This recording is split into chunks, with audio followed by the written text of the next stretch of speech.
By the way, this is not, you know, a 37 3-page. pages. Yeah, this is meaty. Meaty and completely wrong. Completely wrong. Completely wrong. Look, the judge says it's arbitrary and capricious what the city did.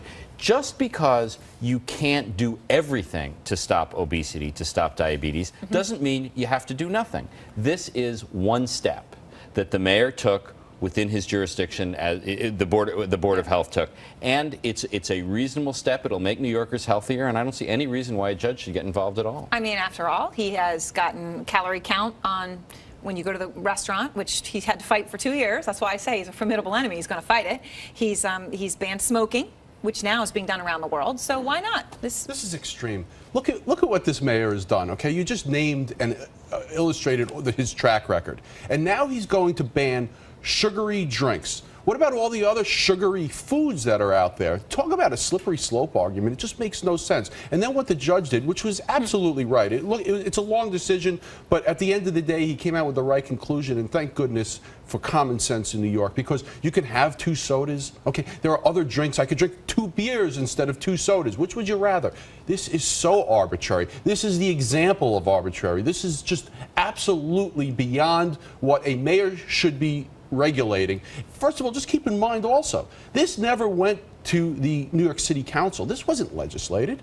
This was regulated. This is a mayor taking full control of the food and drink industry and dictating what people can drink and what people cannot drink. Slippery slope arguments are phony, baloney, law school nonsense. Look, just because he banned trans fats in restaurants, but you can use trans fats at home. He banned smoking in restaurants and bars, but you can smoke on the street and at home. So, you know, just because you don't ban something completely doesn't mean that you can't do something to improve public health. And that's precisely what this is. One way he could win this would be to say, well, just instead of banning it in some places, I'm going to ban it everywhere. I mean, he could make the ban even more inclusive. Right. He can become more expansive with this as much as he wants, but you know something?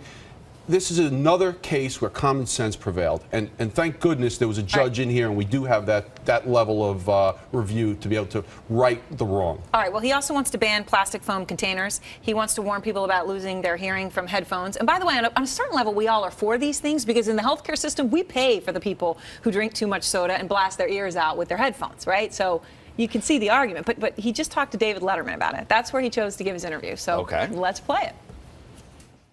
I think that it is incumbent on government to tell people what they're doing to themselves and to let people make their own decisions. So our job is to educate people. Okay, but he's not letting us make our own decision. I mean, he is.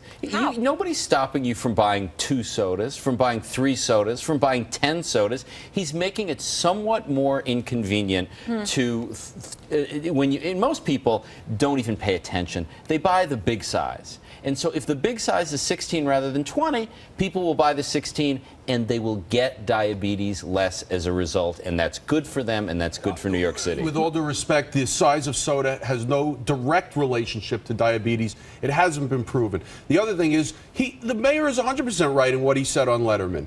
They can educate you, and then you can make your decision. And Erin, you made that point, but the problem with this mayor is no one's allowed to make decisions except him.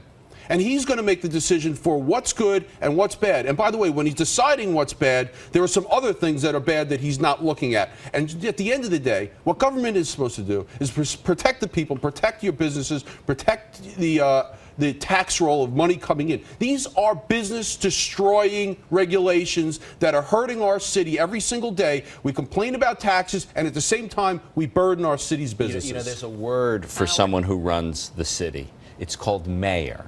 And that's what he's doing, and that's his job, to try to protect this. And maybe it's called dictator, and that's okay. No, it's consistent with the law. The dictators are not consistent. Well, according to this judge, it's not consistent with the law. We'll see what the appeals court says. But he lost this round, that's for sure. All right, thanks to both of you.